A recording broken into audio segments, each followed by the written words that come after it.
Good afternoon, my name is Max. I'm a master technician here at Perry's. Today I will show you how to turn your lights on a 2012 Vauxhall Corsa D.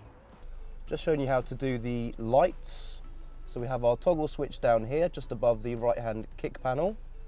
Initially you want to turn it to side lights, and once it's on side lights, on the instrument you can see the little green side light illuminated just here, and also it changes this to a nice amber glow if you like. For headlights is the next click. Nothing actually appears in here for your headlights on, but you'll clearly see that the headlights are on. Now for the front fog lamps, it's this little button here. So you will press this once, you will get a green illumination just here for your front fog lamps.